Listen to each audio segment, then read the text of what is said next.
Hey, it's your homie Dame DeBiase. I just jumped off the porch with Dirty Glove Bastard. Back off the porch, because we've been off the porch for a long time. Yeah. The chopper got a body on it like a dick bitch. Ooh, this that pull up, you better not miss me. All right, so we got Dame DeBiase off the porch with us today. Man, what it do? How you feeling today, bro? Man, I'm good, man. I had a hell of a time getting here, but it all turned out good. Did you drive down from Kentucky? I didn't. I forgot my license. Oh, wow. So I ain't drove. So I just been chilling. Okay. So, yeah. What else you got working on here in Atlanta during this trip? I got a session at Astros. Me and Calico supposed to go cook up. Other than that, not too much. Yeah. You get down here pretty often? Yeah, I be down here often. You know what I'm saying? So Atlanta, like, it's damn near my second home.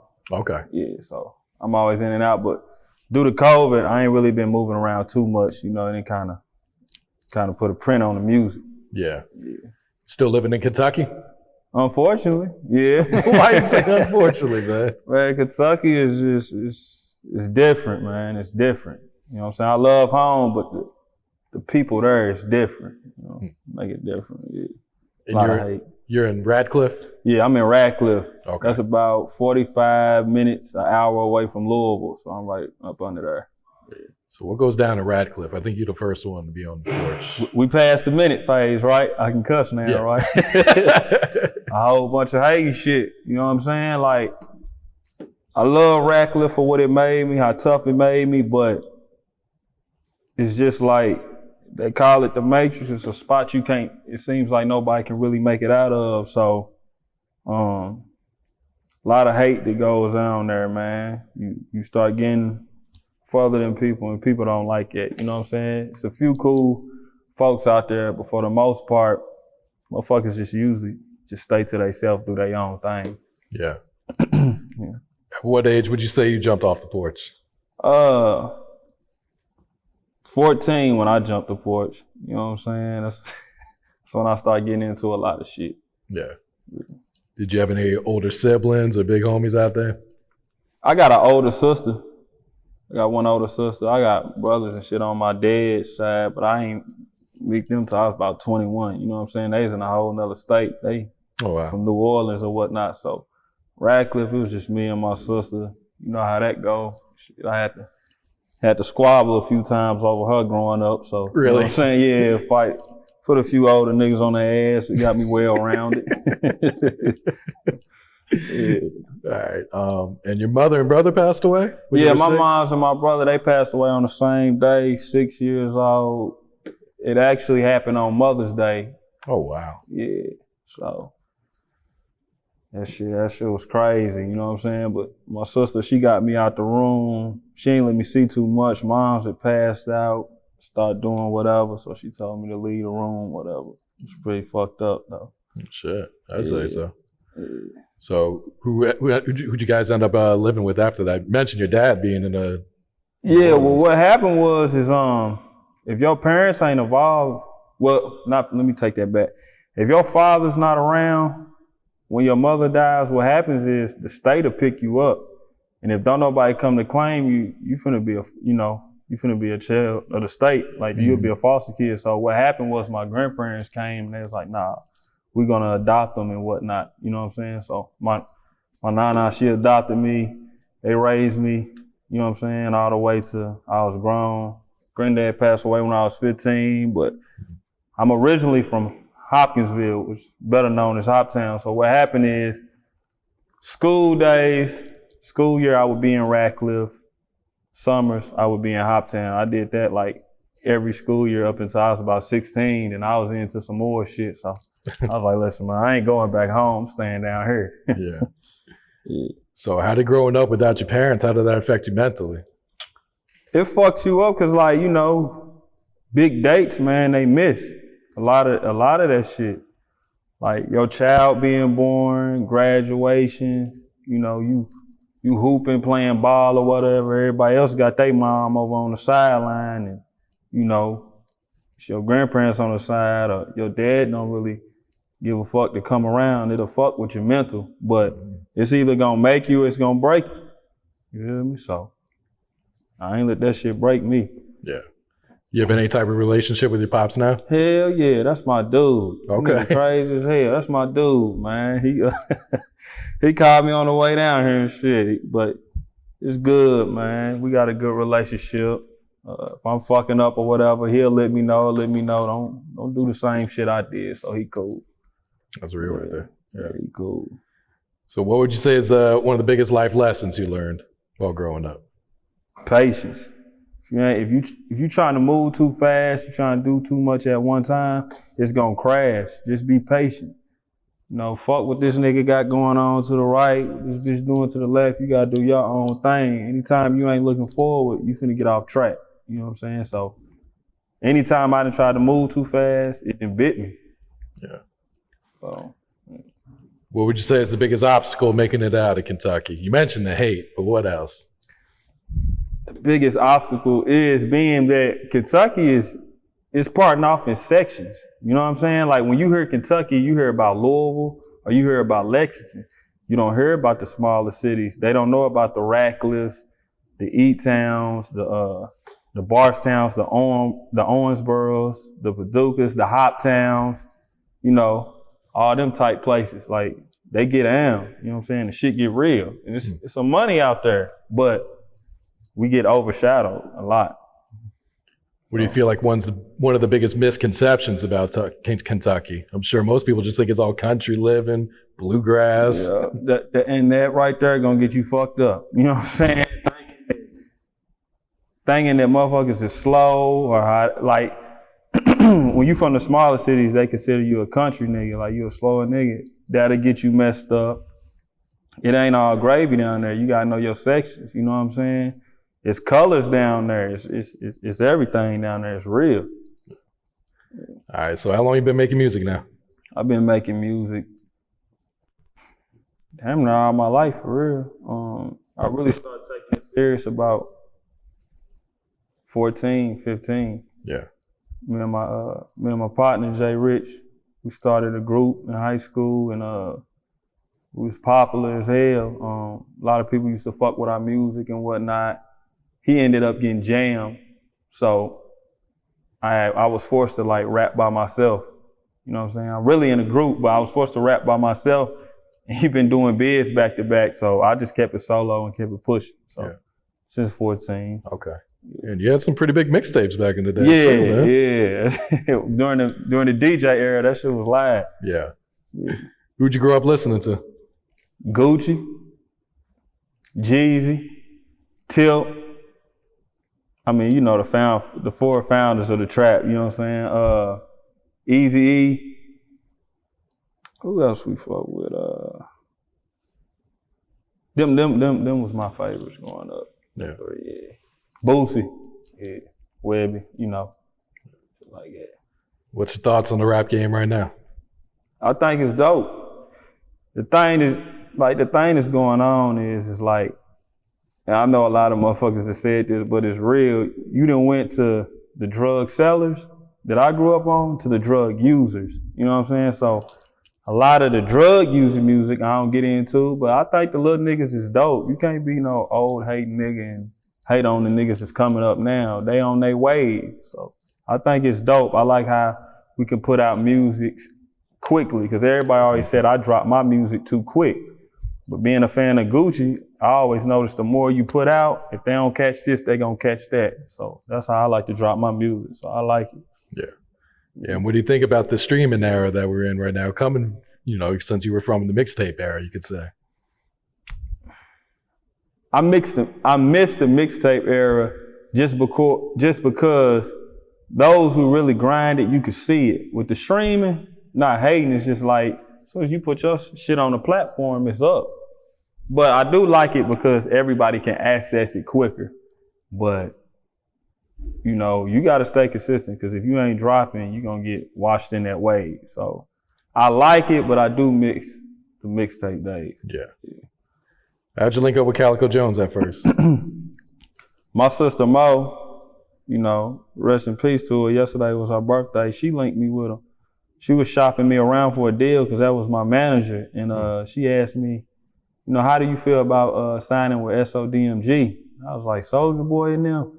It's like, I don't really think that's gonna be a good fit, cause I ain't no dance rapper or nothing like. So Jones ended up calling me. He was like, I'm an artist over here. This is how things work and you will like it. And I shot down the road. I met him at 32 in the studio. And that's how I linked up with Jones. He just really, as a big homie, he just looked out for me. Times I ain't have my ice right and all that. Just real nigga shit. Here, go put this chain on. You know what I'm saying? Parties or whatnot, he'll put me in the forefront. This my little brother, focus on him. You know, if you ever met Jones, you know he a real good dude and whatnot. So he just put me under his wing, and I gotta be real, a lot of my buzz come from that cosign, so I appreciate that. Yeah. So did you end up signing with them or going with that deal? Man, I signed with SODMG, but being that I was a young nigga, my mouth got a little bit too opinionated. So I have voiced some opinions that I wasn't feeling, and I'll be real and say what it was. We was going city to city, hopping out with SODMG shirts on. So, you know, Soulja had some smoke with some motherfuckers, or somebody say he stole a song or something, not saying that he did. We be off the bus, we gotta get ready to squabble about that shit. So I just feel like, man, you got Jones that's really riding for this shit and popping this shit. So why is you signing other motherfuckers that make it look like a gimmick? So I wasn't feeling that. So I stayed rocking with the Switch Gang shit, and I'm still on the roster, you know what I'm saying? So I signed with SODMG, but as far as me and Jones, it was just, you family, you stamp, let's go. Yeah. That's what it's always been. So what's the music scene like back in Radcliffe, man? It's popping. There's some wavy cats out there. The little young niggas, they turned up, you know. Visuals dropping left and right. We got B Lee out there. Rose the Baby, Cachio, ISO bands. My favorite is Chino Wap though. That's my nephew, but he's the hardest out. Put the bank on him. He's the hardest out. Yeah, but there's a lot of cats doing their thing out there. So, you know, shouts out to everybody doing their thing. Yeah. Most of the artists on the trap music side, or? Nah, we all different. We all versatile for real. I would say I'm more on the trap side, you know, and my nephew and them, they more on the young nigga way. They want to drill and score on the ops. You know what I'm saying? So that's what they on. Yeah. Why do you think people overlook the talent in Kentucky, man? Because it ain't no major spotlight on it. It ain't no, you know what I'm saying, one person that's really just on it. But, you know, ESTG, he changing that. I like G. I like what he got going on. Yeah, he's getting some major cosigns right now. Yeah, he is. So I like that. So you think once the spotlight gets on him, he can kind of help shine the light on everyone else? Yeah, you know what I'm saying? I feel like because if they look at one city, they're going to get to looking at what else is down there. See, Gotti and them, they just got their eyes on Louisville. You ain't hit Radcliffe. You ain't hit Hoptown. You ain't hit, you know, Lexington. You ain't hit Mayfield. You ain't hit all of that. So once they start seeing Bowling Green, I don't know how I forgot Bowling Green. That's my home for real. Once you get to those cities, that's when you're going to see it. Yeah. Like, it's talent down here. Now, the DJs out there, they supportive of the local music? Yeah, hell yeah. Okay. They support it. Shouts out to my DJ, Terminator Tank. Shouts out DJ Reezy, Dizzy, Slick, Marley, you know, Lil Jerry, DJ Fats, all of them. They tap in with you. The music gotta be on something. They gonna tap in with you. Yeah. All right, what can you tell us about your new video, Stand On It? Stand On It, man. That video was crazy as hell. Like, shit, we did it in Radcliffe. We usually shoot in Nashville, but we wanted to do something at home. So it was just a little quick hop out joint. It was the single for the tape that I was gonna put out in January, but I'm having to push it back due to a little legal situation. But I got some shit on the way, don't worry about it. What's the name of the project? TrapMania. We're gonna boost the trap up, celebrate that. Yeah. All right, Slim Dunkin Flow. I was fucking with this one, man. Hey, Dunk. Now when I first got co-signed with Cali, we was touring with Slim Dunkin. Oh yeah. So I spent a lot of time by dunking them. You know, before Derez the Shine, he was, you know, D-Dash, Debo, you know, we was by them. So it was just to pay homage to a big homie. Like, I learned a lot from Dunk. You know, I learned like, you gotta separate the streets and the rap shit because that shit'll take you out, you know what I'm saying? And I just feel like a lot of folks don't really, Dunk name don't get mentioned a lot, so I want to pay some homage to him. That's what it was. Yeah. What do you think his potential was in the rap game? Dunk would have been big. Dunk would have been big. But if Dunk was here now, a lot of motherfuckers be getting knocked out on Say Cheese. Like, or, you know, Dirty Glove Bag, he have a lot of people. So, bruh would have been big. I just wish he would have left. I wish he just would have tuned it down, but that was him. You know what I'm saying? If it's go time, he gonna go. Yeah. Yeah, so. Long live Dunk. Yeah, man. Long live the homie, man. All right, 6 Pete, what can you tell us about this video and song? Man, that model was fine as fuck. That motherfucker. Where'd you find her at? Her ass was huge. Where'd you find her at? She work at Exclusive. Her IG is her smile though. It's that ass though for me. It's the ass for me. But we shot that motherfucker in Radcliffe too, and that was around the time that Jordan documentary came out. So really, Benny the Butcher had a tape where he was featuring artists, and he had reached out to me because I guess motherfuckers was tagging me and whatnot. And I sent him a few records, and that's the record that he picked. So just to put some light on it, I just shot the video to it right quick. Yeah. It was really a throwaway that just picked up. And that was during quarantine. So, you know, for a minute, motherfuckers wasn't really just doing nothing. So I was like, shit, let me shoot something just to get something out here, just to keep the light on. Yeah. So that's what it was. And you worked with Peezy on No Hooks before he had to turn himself in, right? Yeah, man. Free Peezy, man. Peezy was a cool nigga, man. Late than a motherfucker to the video. Rapid time. Yeah, that's my dog though. He called me off his personal line like, man, we gonna shoot it after. I said, Peezy, man. The cameraman gotta go back to Nashville. It's 1 o'clock in the morning, man. Shit, pull up to the show. We'll shoot it right here. I was like, all right. So we pulled up, we shot it. Doug was out there, Babyface Ray. They some cool niggas though. Free Peezy, I'd be glad when he come home. Streets need that music. He's motivation for real. You fuck with a lot of Detroit artists? Hell yeah. Hell yeah. That nigga Dex Osama, that was my favorite artist up out there though. Yeah. But I fuck with Payroll Giovanni. I ain't even saying that shit because I got a song with him. Like Payroll, the way he spit his shit is different. It's motivation. So I like Payroll. Yeah. Right now, that's him and Peezy, my two favorite out the deep. You got Payroll on No Hooks Part 2? I got him on No Hooks Part 2. It ain't even came out yet, but so that's exclusive. Y'all got it first, but we were supposed to shoot the video next month. We having to push things back, but it's coming soon. We spazzed on it. So, you know, shouts out to him. You know, shouts out to Chaz. I appreciate them putting that together for me. Yeah. So what can you tell us about this new project? We all trapped out? Is it TrapMania? Nah, it ain't all trapped out. It got some female records on there and stuff for the female fans. It got some real shit, like if you going through shit. But the main thing of it is to celebrate the culture. You know, I want to push that forward because shit, trap music, we here to stay. You know, we got museums now. We got y'all doing the, you know, off the porch shit. Like, trap music then had a major influence on music. I think we got our own genre, so people need to respect that. So I want to push it forward by doing that. Real shit, yeah. Who are some of the producers you've been working with lately?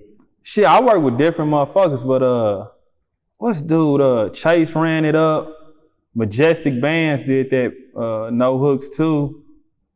Man, who's dude's name? I can't think of it, man.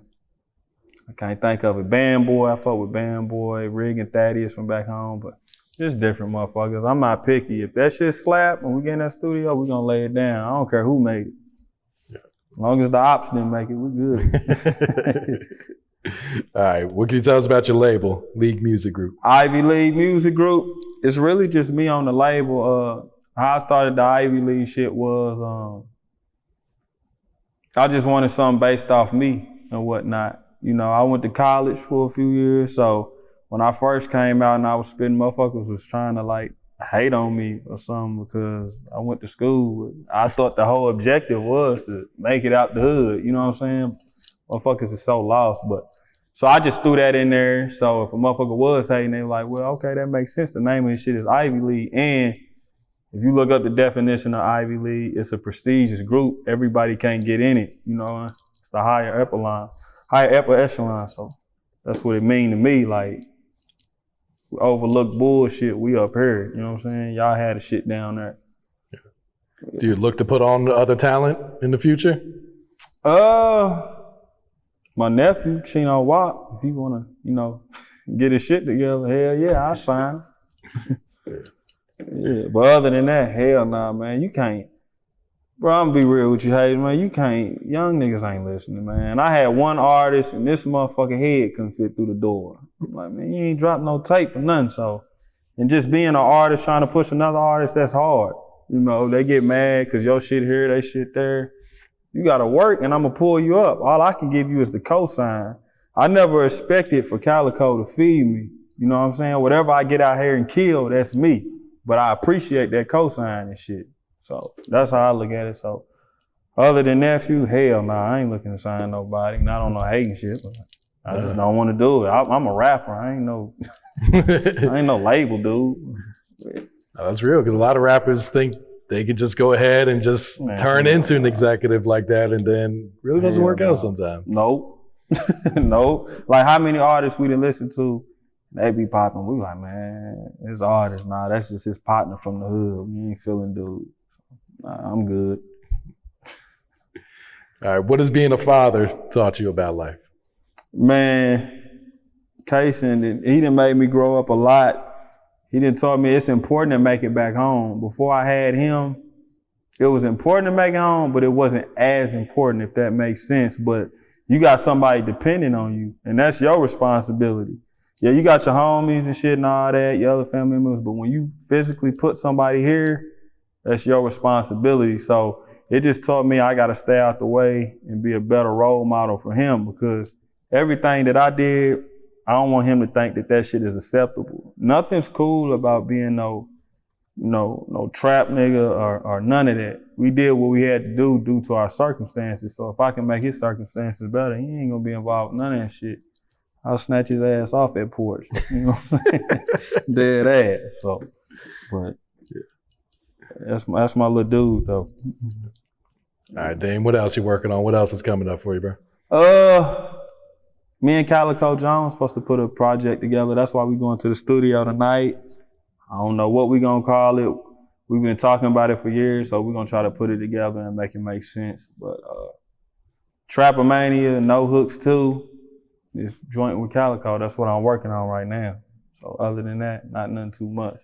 All right. Any shout outs before we wrap it up? Man, shouts out to everybody that fuck with me. Shouts out to God for putting me here. You know, shouts out to my son, Kaysen. Daddy working, I'll be back off the road in a minute. You know, shouts out to the ops. Y'all give me a lot of streams, and I appreciate that. Y'all bitches watching my videos and all that, you know what I'm saying? So, other than that, man, ain't nothing too much. The chopper got a body.